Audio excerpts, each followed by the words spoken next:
day po sa inyo lahat, or good evening. This is Laurie's Kitchen. Tayo po ngayon ay magluluto ng simpleng gulay sa aking kusina. At meron pa akong tilapia, talbos ng kamote, saluyot, squash leaves, kangkong, at may talbos ng gabi. Yan. So, meron ako ditong kamote,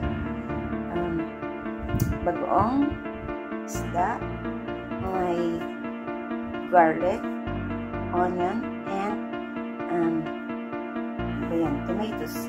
Ayan. So, prituhin po natin ang ating tilapia bago tayo magluto ng ating gulay. So, samahan niyo po ako. So, ayan po, nagpinit pa ako ng mantika at prituhin natin tilapia.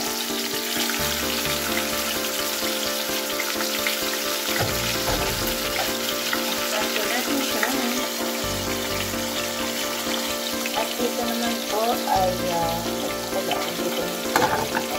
Ilagay po natin ang ating bagoong at bawang at sibuyas. At yun na lang po ang iba kahit wala na. Lagyan ko lang po siya. So, ayan. Antayin po natin kumulo.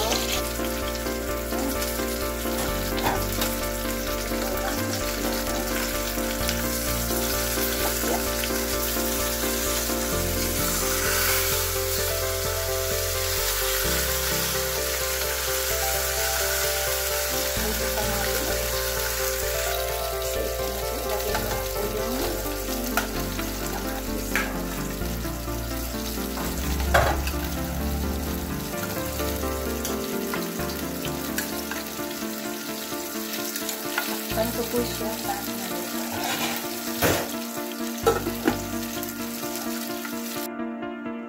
Ayan.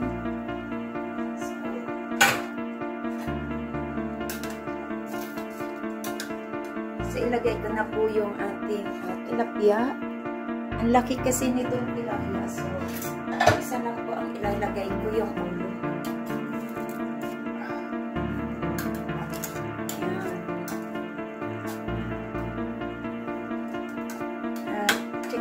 Kung yung ay luto na, kamote. Luto na. Lagay ko na po yung ating gulay.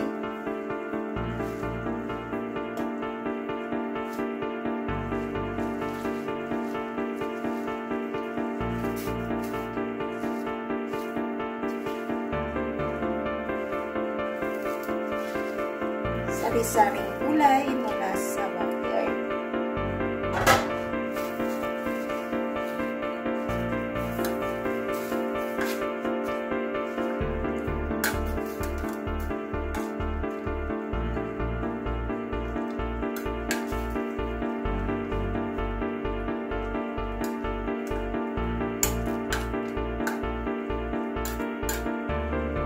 So, lagyan ko lang po siya ng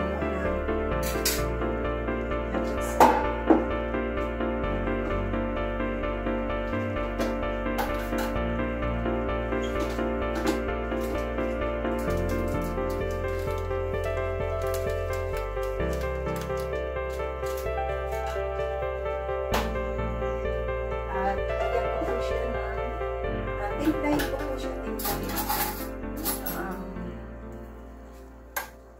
kailangan pa.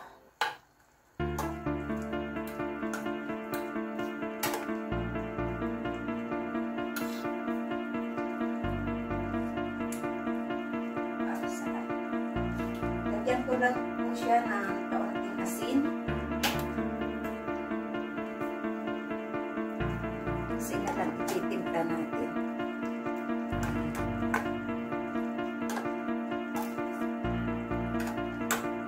Sarap naman. Isog natin. Ayan. Tama lang. Dapat hindi yung ating gulay. Hindi overcook. Ayan. Okay na po ang kanyang timpla.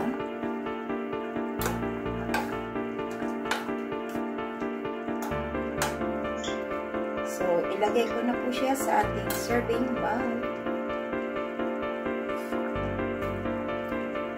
Yummy, yummy!